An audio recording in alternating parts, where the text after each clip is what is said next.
Ben ritrovati ragazzi in questo nuovo video backstage. Oggi ti porto la mia personale esperienza di utilizzo di una nuova lente che è proprio uscita in questi giorni, 50 mm f1.4 della serie Pro proprio di Viltros, un obiettivo che sono sicuro a molti di voi potrebbe interessare, molti di voi lo attendevano. Io sono proprio uno di quelli, anche se non uso tantissimo il 50 mm, ma è sempre ovviamente una bella cosa possederlo, ok? Ecco che la soluzione di Viltros, come al solito, è decisamente prodotti di qualità e anche con un prezzo decisamente molto conveniente.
Questo nuovo 50 mm ragazzi non è affatto leggero, pesa 8 etti, poco più poco meno, anzi poco più, perché adesso non l'ho pesato proprio personalmente, ma ovviamente ti sto riportando quello che ho letto proprio sul sito ufficiale.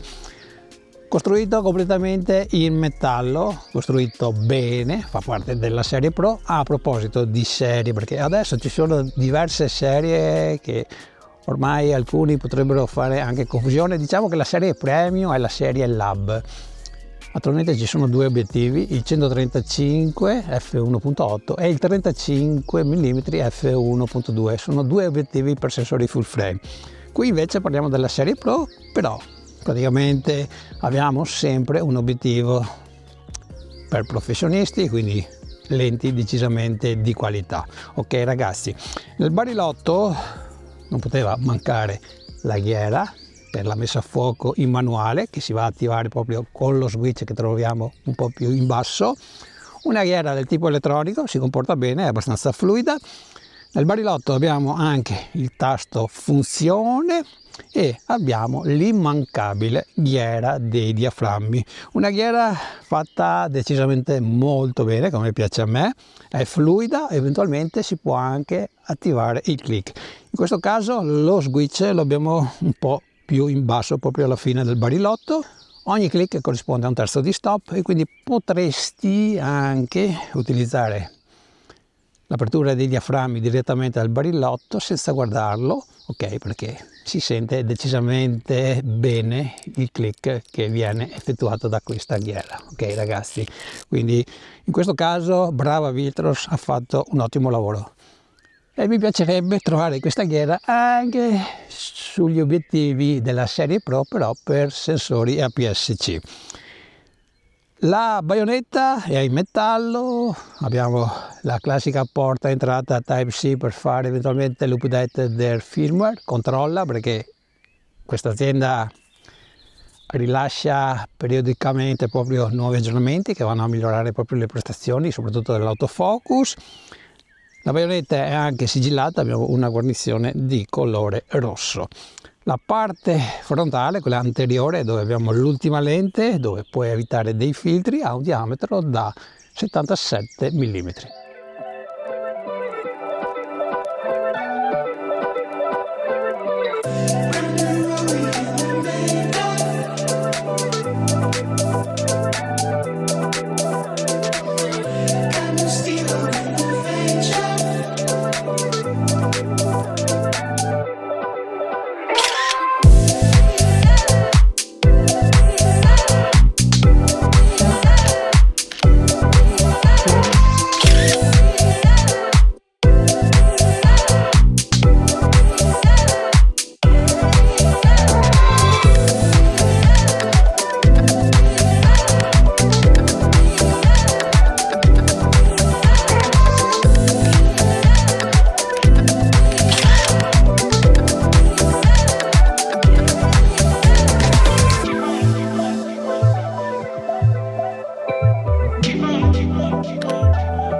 Vediamo adesso anche alcuni dati tecnici di questo nuovo 50 mm f1.4 di Viltros della serie Pro. Comunque trovi maggiori informazioni, eventualmente se le stai cercando, di questa nuova lente proprio sul sito ufficiale di Viltros.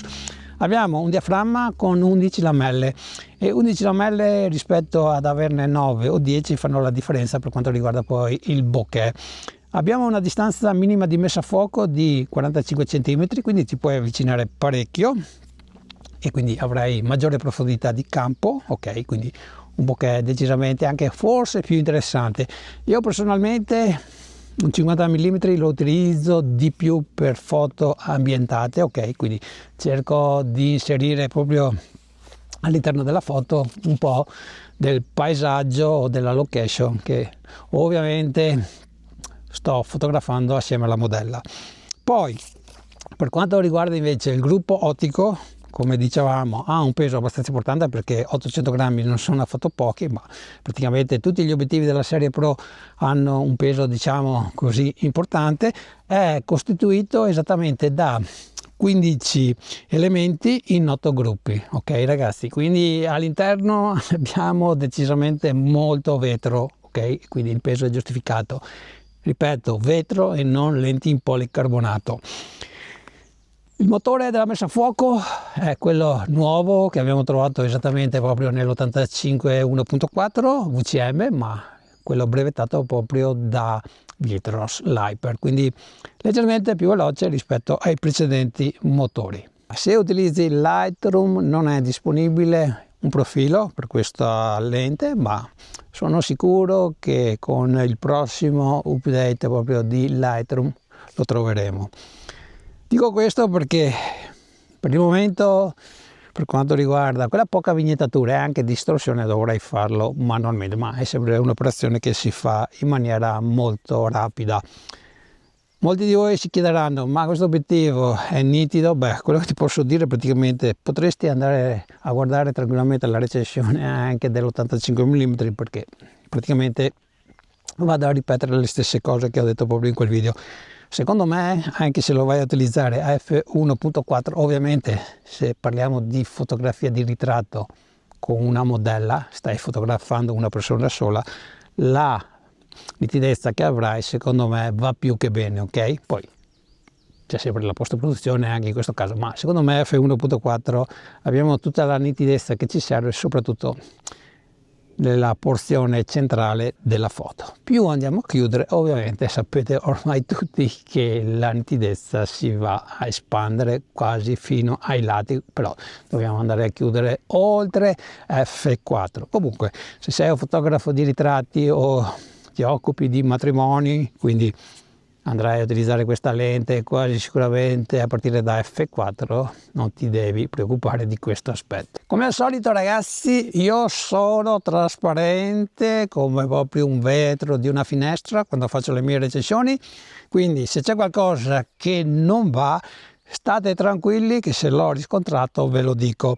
Io collaboro con Viltrox, ok, l'ho sempre detto, non mi dice quello che devo raccontarvi nelle mie recensioni, tanto meno vuole vedere il video in anteprima, ok ragazzi? Comunque detto questo, mi aggancio proprio a un piccolo inconveniente, ma non dateci tantissimo peso, anche perché sono sicuro che verrà risolto. Per quanto riguarda l'autofocus, allora io l'ho provato soprattutto con la Sony 7C, ma anche con la Sony 7 IV. Ecco che se devo fare un paragone proprio con l'85 1.4 che monta lo stesso motore Hyper VCM, è diciamo un po' meno preciso, ok? Alle volte ha degli scatti, non becca l'occhio della modella, ok? E questa cosa me ne sono accorto non solamente con la Sony S10 ma anche con la Sony 7 IV, però sono sicuro che con il prossimo update firmware questa cosa verrà risolta. Questo è l'Andrea del futuro, sto proprio montando il video che state appena guardando. L'obiettivo è stato presentato esattamente ieri, ok, e stamattina ho visto che è uscito un nuovo aggiornamento firmware, quindi praticamente potrei aver cancellato la clip che hai appena sentito, ma ho preferito tenerla. Questo problema dell'autofocus che io personalmente avevo riscontrato, credo di essere l'unico che l'ha detto, non lo so, non ho guardato tantissime recensioni, ho guardato proprio 2 canali stranieri e nessuno aveva accennato di questa cosa. Comunque con il nuovo aggiornamento che si fa in maniera super veloce il problema è risolto. Facciamo anche una prova dell'autofocus se vuoi utilizzare questo 50 mm anche per girare dei video. In questo caso sto utilizzando il 50 mm, sono un'apertura di f1.8 Sony A7C e come vedi praticamente mi posso muovere tranquillamente, rimango sempre a fuoco. Se esco dall'inquadratura, facciamo tutto live, praticamente non ci sono scatti, ok? Secondo me è decisamente molto morbido, anzi facciamo una prova così, togliamo, vediamo questo disco di Gaby Lunca. Ok ragazzi, dai, l'autofocus funziona molto bene. Anche questo 50 mm ricordo, soprattutto per chi comprerà per la prima volta un obiettivo di Viltrox, che appena lo prenderai in mano, praticamente appena lo capovolgi un po', senti proprio come una pallina all'interno che si muove. Molti pensano che sia l'obiettivo difettato, ma non è così. È solamente progettato così proprio con il nuovo gruppo ottico che troviamo già in diversi obiettivi, a partire proprio dal 135 f1.8 che è uscito proprio a fine del 2024. Giustamente non tutti può servire un 50 mm, sono consapevole, e quindi non è che devi affrontare una spesa decisamente importante, però Viltrox ha anche un 50 mm economico della serie Air, quindi anche molto più compatto, che praticamente costa un terzo di questo 50 mm f1.4. Alcuni di voi avranno sentito dire che praticamente il 50 mm è quello che vede il nostro occhio, più o meno è così, anche se il mio personalmente vede come un 40 mm. Io personalmente preferisco usare molto di più un 35 rispetto a un 50 mm, ok, sono gusti personali, ma sono anche consapevole che potrei cambiare idea proprio fra qualche mese. Diciamo che da quando utilizzo anche Sony non ho mai avuto un 50 mm f1.4 e forse adesso quasi sicuramente andrò a utilizzare di più anche questo 50 mm.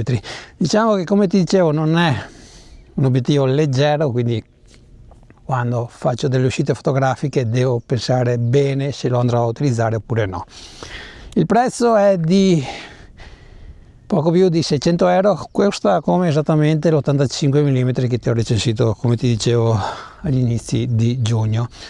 Un prezzo abbastanza importante, ma stiamo parlando di una lente di tutto rispetto. Ti lascio il link in descrizione per eventualmente acquistarlo sia su Amazon e eventualmente, se vuoi risparmiare, anche sullo store di Viltrox, che praticamente, applicando proprio il coupon che ti lascio in descrizione, avrai anche una riduzione del prezzo. Ok ragazzi, chiudo qua questa mia recensione. Usciranno altri backstage dove lo andrò a utilizzare. Li ho registrati proprio recentemente in questa zona con i colori autunnali, quindi iscrivetevi al mio canale e se avete domande da farmi su questa nuova lente di Viltrox ovviamente vi aspetto qui sotto nei commenti.